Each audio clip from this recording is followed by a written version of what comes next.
Episode 2 की शुरुआत होती है जहाँ पर एफ्टल मैजिक से रिलेटेड काफी सारी किताबों को पढ़ रहा होता है और वो अपने मन में कहने लगता है कि इस बॉडी में मुझे रीइंकार्नेट हुए 3 साल हो चुके हैं। मतलब 3 साल पहले मुझे रियलाइज हुआ कि मैं लाइटनिंग एम्परर हूँ, तभी मेरी पूरी मेमोरीज आनी शुरू हो गई थी।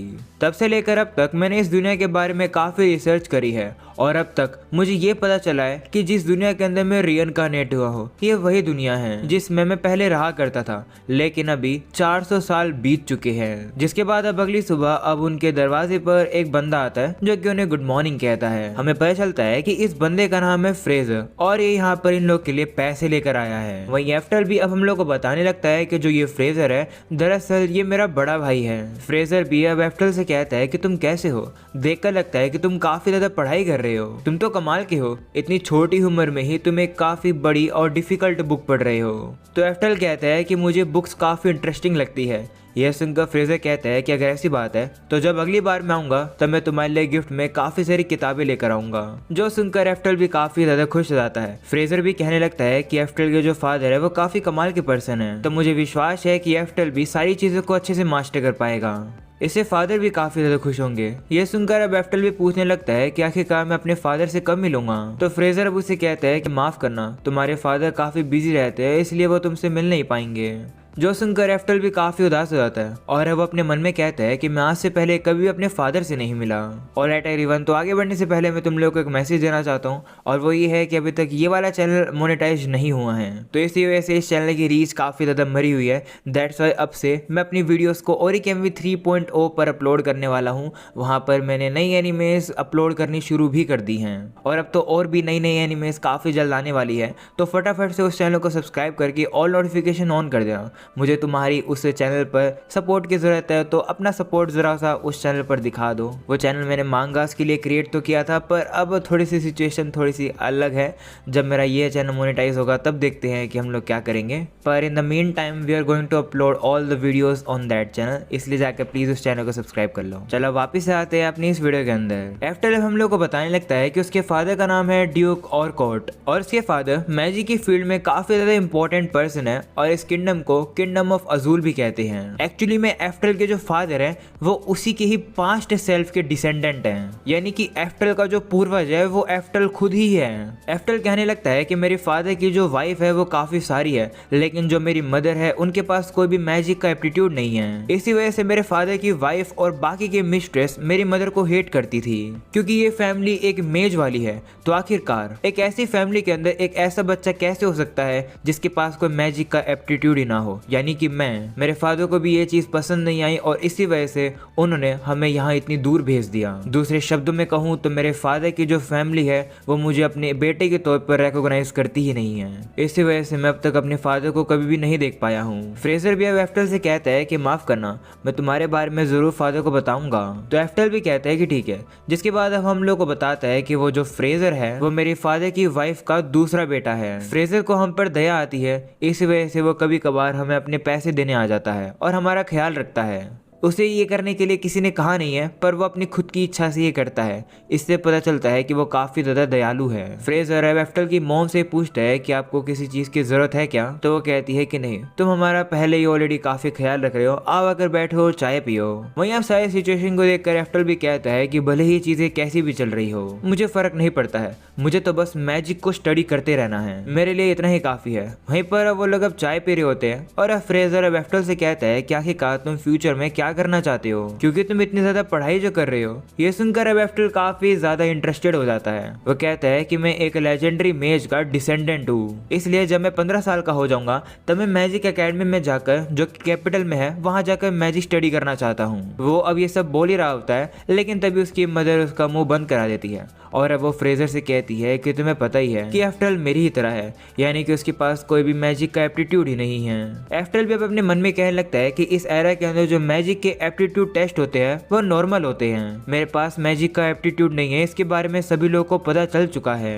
वहीं एफ्टल की मदर अब फ्रेजर से कहती है कि मैं तो ये सोच रही हूँ कि मैं एफ्टल को तलवारबाजी सिखाऊं और फिर मैं उसे मिलिट्री स्कूल के अंदर भेज दूं। वहीं ऑफ कोर्स एफ्टल तो ये चाहता नहीं है, लेकिन अब फ्रेजर काफी एक्साइटेड हो जाता है और वो एफ्टल की मॉम से कहता है कि ये तो काफी अच्छा आइडिया है। तुम्हें दिखता नहीं होगा लेकिन मैं खुद मिलिट्री स्कूल से एकदम अपनी क्लास के टॉप में ग्रेजुएट हुआ हूँ। शुरुआत में मैंने इसे इसलिए चुना था क्योंकि मैं काफी ज्यादा यंग था और मैं अपनी फैमिली के अगेंस्ट रेबल करना चाहता था क्योंकि वो मुझे मैजिक स्कूल में भेजना चाहते थे। लेकिन मैंने अपनी इच्छा से मिलिट्री स्कूल चुना और इन दी एंड मुझे लगता है कि वो चॉइस मेरी काफी ज्यादा सही थी क्योंकि मिलिट्री स्पोर्ट्समैन काफी ज्यादा रेयर होते हैं। इसी वजह से मिलिट्री उन लोगों का काफी अच्छे से ख्याल रखती है। वैसे देखा जाए तो मेरे पास थोड़ा समय है तो क्यों ना मैं एफ्टल को तलवारबाजी ही सिखाऊं। तो एफ्टल की मॉम तो खुश होकर कहती है कि हाँ ऑफ कोर्स ऐसा करो। और अब अगले सीन में फ्रेजर अब एफ्टल को अब तलवारबाजी ही सिखा रहा होता है। फ्रेजर अब उसे कहता है कि तुम तो काफी अच्छा कर रहे हो, तलवारबाजी में लगता है तुम्हारे पास काफी ज्यादा एप्टीट्यूड है। वहीं पर अब एफ्टल भी कहता है कि अब मुझे समझ आया कि आखिरकार फ्रेजर मुझे सिर्फ बेसिक एजुकेशन और मिलिट्री की साइंस क्यों सिखाता था। ऐसा इस वजह से क्योंकि शुरुआत से ही वो चाहता था कि मैं मिलिट्री स्कूल के अंदर जाऊं। उसे जरूर मेरी चिंता है क्योंकि मेरे पास मैजिक का एप्टीट्यूड नहीं है ना, तो कहीं मैं गरीब ना मर जाऊं। लेकिन अब वो फ्रेजर से कहता है कि दरअसल मैं मैजिक एकेडमी के अंदर जाना चाहता हूँ।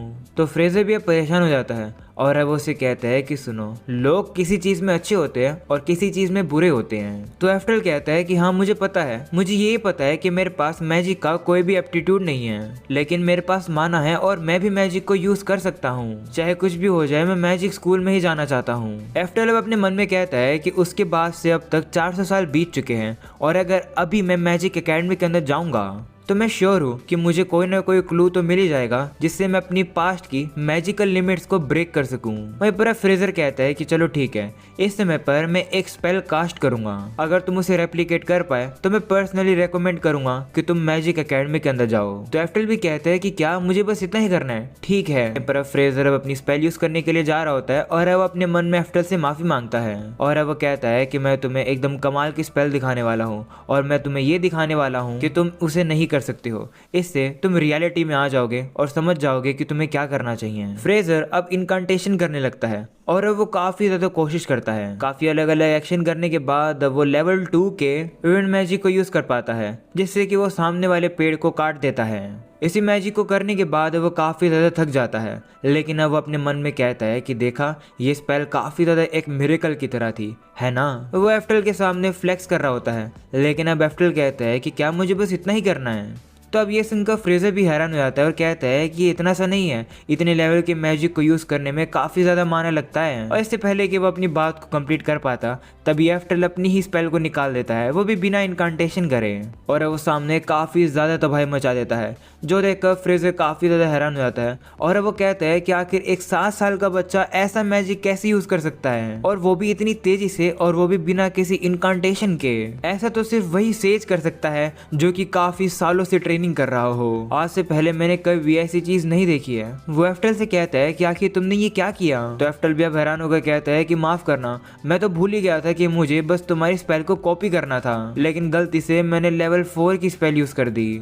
जो सुनकर फ्रेजर हैरान हो जाता है और कहता है क्या लेवल 4 की स्पेल, ये तो अल्ट्रा एडवांस मैजिक है। ये सुनकर तो एफ्टल कंफ्यूज हो जाता है। वो सोचता है कि मुझे तो लगा था कि लेवल 4 की जो स्पेल होती है वो काफी लो लेवल वाली स्पेल होती है। फ्रेजर भी हैरान होकर कहता है कि आखिरकार तुम ऐसे एडवांस मैजिक को कैसे यूज कर पा रहे हो। तो एफ्टल अब अपने मन में ये सोचता है कि मैं इसे अपने रीइंकार्नेशन के बारे में थोड़ी बता सकता हूँ। तो एफ्टल अब उसे कहता है कि मैं एक्चुअली मैं तुम्हें एक्सप्लेन तो नहीं कर सकता हूँ, पर बस ये कह सकते हो कि मैं मैजिक नॉलेज और पावर में काफी अडेप्ट हो रहा हूँ, क्योंकि आखिरकार मैंने इतनी सारी स्टडीज जो करी है वो सारी स्टडीज मेरी बॉडी और ब्रेन के अंदर घुस गई है लगता है। सच बताऊं तो मैं लेवल 10 भी यूज कर सकता हूँ। जो सुनकर फ्रेजर तो बहुत ही ज्यादा शौक हो जाता है। वो कहता है कि ये तो एक लॉस्ट टेक्नोलॉजी है। वो इतना ज्यादा शौक हो जाता है कि वो तो डर के मारे बेहोश ही हो जाता है। ये देखकर एफ्टल भी शौक हो जाता है। वो अपने मन में कहता है कि मैंने आज से पहले कभी भी किसी को मैजिक यूज करके नहीं दिखाया, लेकिन फ्रेजर का ये रिएक्शन देखकर मैं कह सकता हूँ कि कुछ ना कुछ तो गलत है। वैसे अगर उस मोमेंट को भी याद करे जहाँ पर मैंने उस ड्रैगन को हराया था,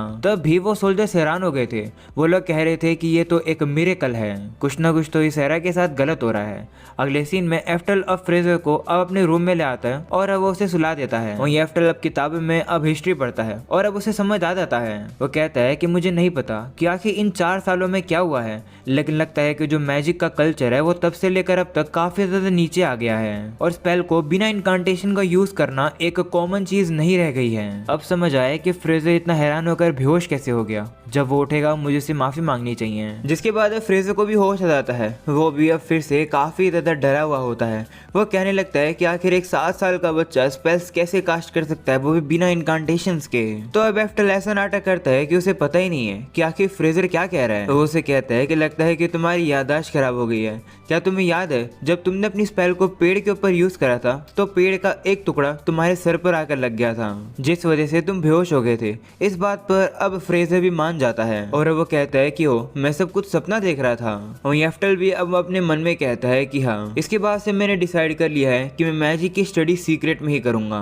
और फिर मैं तैयार हो गया था कि मैं फ्रेजर की बात मानूंगा और मिलिट्री स्कूल में जाने का नाटक करूंगा। इसके बाद अब अगले सीन में वो अब फ्रेजर के साथ वापस ही ट्रेनिंग कर रहा होता है, लेकिन वो फ्रेजर से हार रहा होता है। वो अपने मन में कहता है कि लेकिन मैं मिलिट्री स्कूल में बिल्कुल भी नहीं जाना चाहता हूँ, लेकिन मेरी पास्ट की स्किल की वजह से मैं जितनी बार भी हार रहा हूँ मुझे उतना ही गुस्सा आ रहा है। वो फिर से लड़ने के लिए तैयार हो जाता है, पर अब वो बार बार हार रहा होता है, लेकिन वो बार बार लड़ता भी है और हार भी नहीं मानता है। और अब देखते ही देखते एफ्टल अब 10 साल का हो चुका है। एफ्टल पहले से काफी बेहतर हो चुका है। वो एक गिरती हुई लकड़ी को काफी इजीली से काट देता है। वो कहता है कि अगर मैं सबसे स्ट्रॉन्गेस्ट मैजिक स्वॉर्ड्समैन बनूंगा तो मेरा टाइटल काफी कूल लगेगा। तभी फ्रेजर आकर उसे कहता है कि चलो ट्रेनिंग करते हैं। तो अब एफ्टल भी मान जाता है और अब वो हमें बताता है कि इस समय तक फ्रेजर मुझे अब लड़ना सिखा रहा है, वो भी हफ्ते में 3 बार। फ्रेजर अब उसे कहता है कि आज हम लोग कुछ डिफरेंट करेंगे और आज एक स्पेशल लेसन होने वाला है, इसलिए मेरी जगह मैंने किसी एक स्पेशल कोच को बुलाया है तुम्हें सिखाने के लिए। इसके बाद वो बंदा भी वहां पर आ जाता है और अब वो एफ्टल को देखकर कहता है कि ओ फ्रेजर,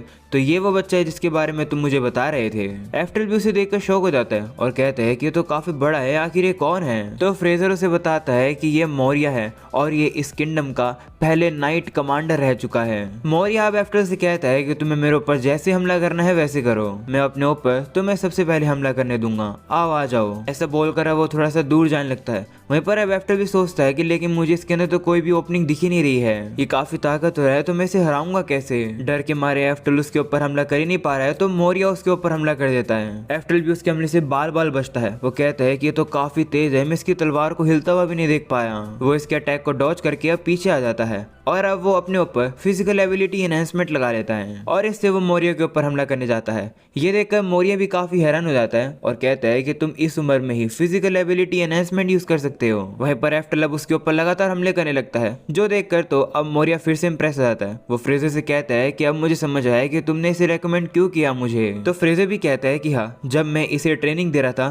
तब मैंने रियलाइज करा कि इसके अंदर, इसके हाथों के अंदर थोड़ा सा अमाउंट का माना है जब वो अपनी तलवार पकड़ता है तब, लेकिन इसके पास मैजिक का कोई भी एप्टीट्यूड ही नहीं है, लेकिन ये अपनी बॉडी के अंदर माना को काफी इजीली से कंट्रोल कर सकता है, बिल्कुल एक असली मेज या फिर सेज की तरह। ये सुनकर तो मौर्य को काफी ज्यादा हंसी आ जाती है। वो कहता है कि क्या तुम कह रहे हो कि ये बच्चा मैजिक यूज नहीं कर सकता है पर फिर भी ये मेज की तरह माना को कंट्रोल कर सकता है। वहीं एफ्टल को भी अब गुस्सा आ जाता है ये देखकर। वो अपने मन में कहता है कि अगर मैं यहाँ पर अपने मैजिक को यूज करूंगा तो मैं इजीली जीत सकता हूँ, लेकिन इसे ऐसे हराने में कोई फायदा नहीं होगा, मैं इसे कॉम्बैट में हराना चाहता हूँ। एफ्टल उसके ऊपर हमला करने जाता है लेकिन मौर्य भी अब उसके ऊपर हमला कर देता है और अब एफ्टल अपनी तलवार से उसके हमले को रोक रहा होता है। मौर्य अब उसे कहता है कि तुम्हारे अंदर स्किल की कमी है और उसके साथ साथ तुम्हारे अंदर हाइट और मसल की भी कमी है, अगर तुम्हें मेरे बराबर का होना है तो तुम्हें और भी काफी सारे साल लगेंगे बच्चे।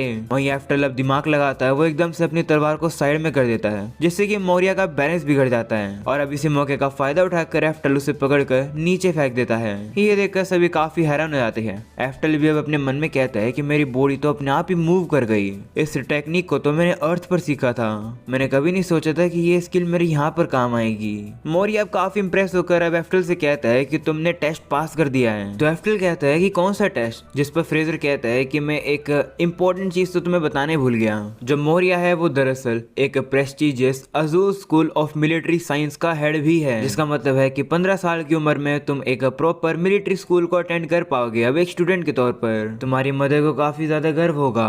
ये सुनकर तो एफ्टल काफी शौक हो जाता है। अगले सीन में बारिश हो रही होती है और अब फ्रेजर घर पर होता है। वो एफ्टल की मॉम से कहता है कि एफ्टल कहाँ है, तो वो बताती है कि वो ट्रेनिंग कर रहा होगा, चाहे वेदर बुरा हो या फिर सही हो, वो हमेशा ट्रेनिंग करता ही रहता है। वहीं हम लोग अब देखते हैं कि एफ्टल तो अब 14 साल का हो चुका है और वह फॉरेस्ट में आकर लेवल 10 वाली स्पेल को यूज करता है, जिसकी वजह से काफी तेज लाइटनिंग निकलती है। लेकिन अब एफ्टल नोटिस करता है कि उसकी स्पेल के बीच में थोड़ा सा टाइम लैग है। ऐसे बोलकर अब वो ये सोचने लगता है कि रेन का समय काफी ज्यादा अच्छा होता है, मैं अपनी मैजिक की प्रैक्टिस कर पाता हूँ तब जब कोई मुझे देख भी नहीं रहा होगा। तो ये बिजली देखकर फ्रेजर को उसकी चिंता हो जाती है। वो उसके पास आता है और कहता है कि तुम ठीक तो हो। तो वो कहता है कि हाँ मैं ठीक हूँ। ये सुनकर फ्रेजर कहता है कि सुनकर खुशी हुई, वैसे तुम्हें याद है ना कि अगले साल तुम मिलिट्री स्कूल में जाने वाले हो, इसलिए मेक श्योर करना कि तुम हर्ट ना हो। वहीं अब एफ्टर भी अपने मन में कहता है कि जब से वो एंट्रेंस एग्जाम हुआ था तब से यही डिसाइड हो गया है कि मैं मिलिट्री स्कूल में जाकर ही रहूंगा। इस दुनिया के अंदर जब तुम 15 साल के हो जाते हो तुम तभी अडल्ट बन जाते हो और इस समय पर मैं 14 साल का हूँ, लेकिन मैं मिलिट्री स्कूल में नहीं जा सकता हूँ क्योंकि दुनिया के हर कोने में अब मैजिकल एप्टीट्यूड होते हैं। मुझे पता है कि मैजिक के पाथ पर जाना काफी ज्यादा हार्ड रहेगा क्योंकि मेरे पास कोई मैजिक का एप्टीट्यूड ही नहीं है, इसलिए जब मैं 15 साल का हो जाऊंगा तभी मैं घर छोड़ दूंगा और फिर मैं अपने आप से ही मैजिक एकेडमी के अंदर जाऊंगा। वो लोग अब जा ही रहे होते हैं तो फ्रेजर उससे कहते हैं कि आज मेरे पास तुम्हारे लिए एक अच्छी खबर है और अब वो घर पर वापस आते हैं। फ्रेजर इसी बात को अब एफ्टल की मदर को भी सुनाता है जो सुनकर वो भी खुश हो जाती है। फ्रेजर बताता है कि फादर एफ्टल से मिलने वाले हैं। ये सुनकर अब उसकी मॉम तो काफी ज्यादा रोने लगती है और वो फ्रेजर का ही शुक्रिया करती है क्योंकि फ्रेजर ने ही एफ्टल को इतना कमाल का पर्सन बनाया कि उसके फादर ने अब एफ्टल को नोटिस कर लिया है। ऐसे बोलकर अब वो उसे गले लगा लेती है। वहीं पर अब एफ्टल भी अपने मन में कहने लगता है कि अपने फादर से मिलने का कोई मतलब बनता नहीं है क्योंकि उन्होंने मुझे 14 साल तक इग्नोर किया है, लेकिन अगर इस बात से फ्रेजर और मेरी मॉम को खुशी मिलती है तो मैं उन्हें उदास नहीं कर सकता हूँ। पर हम लोग तो ये भी देखते हैं कि फ्रेजर भी रो रहा है। अगले सीन में एफ्टल अपने फादर से मिलने के लिए आ जाता है। वो देखता है कि इसका मेंशन तो कुछ ज्यादा ही बड़ा है। एफ्टल भी अपने मन में कहता है कि मैं यहाँ पर अपनी मदर और फ्रेजर की ही वजह से आया हूँ, लेकिन फिर भी ये काफी एक्साइटिंग है अपने ही डिसेंडेंट से मिलना। वो लोग अब अंदर जाते हैं और ड्यूक तो उन्हें कुछ कह ही नहीं रहा होता है। तो एफ्टल खुद आगे आता है और कहता है कि हेलो फादर, मैं एफ्टल हूँ, मैं हमेशा से आपसे मिलना चाहता था। जिस पर अब ड्यूक भी कहता है कि तुम मुझे फादर नहीं बल्कि ड्यूक ऑरकॉट बुलाओ और मैंने तुम्हें कभी भी पहचाना नहीं, तुमने हमारी फैमिली के ऊपर शर्म लाई है।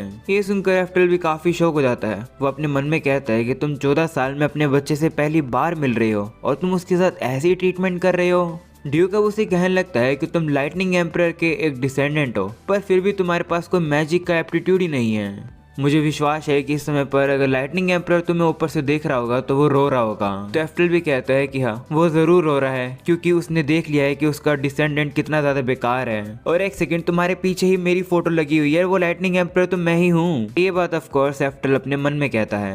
वहीं ड्यूक अब उसे कहने लगता है कि मैंने सुना तुम्हें मिलिट्री स्कूल की तरफ से स्पेशल इन्विटेशन मिला है, ये तो काफी अच्छी न्यूज है। ऐसा बोलकर वो काफी ज्यादा हंसने लगता है। ये सुनकर एफ्टल अब कहता है कि क्या मैं इसे फालतू में ही बेकार मान रहा था, क्या मेरे फादर के तौर पर इसे खुशी हो रही है कि मुझे इनविटेशन लेटर मिला। वहीं अब ड्यूक कहता है कि अच्छी बात अब यह है कि मुझे तुम्हारे खाने के पैसे नहीं देने पड़ेंगे क्योंकि अब तुम्हें इनविटेशन मिल गई है तो तुम्हारा खाना और रहना सब कुछ फ्री हो चुका है। इसका मतलब है कि अब मुझे तुम्हारे ऊपर कोई भी पैसे स्पेंड करने की जरूरत नहीं है, सब कुछ ठीक रहेगा, बस हमारी फैमिली का नाम मिट्टी में मत मिलाना। जो सुनकर एफ्टल फिर से अपने मन में कहता है कि ये बंदा तो बहुत ही ज्यादा बेकार है। वहीं ड्यूक अब जोआचिम से कहता है जो कि उसका बेटा है, वो उसे कहता है कि भले ही मैंने इसे ऐसे ही रख रखा हो लेकिन लोगों को लगेगा कि ये मेरी फैमिली का एक पार्ट है। मैं चाहता हूँ कि तुम देखो कि ये क्या ताकतवर है जिससे कि ये मिलिट्री स्कूल में जाकर हमारा नाम ना खराब कर दे। वहीं पर हम लोग इस ड्यूक के बेटे को देखते हैं जो कि तो अब काफी ज्यादा ईवल सा हो जाता है और अब वो कहता है कि मुझे इस कुत्ते को सबक सिखाना है, ये तो मैं काफी खुशी खुशी करूंगा।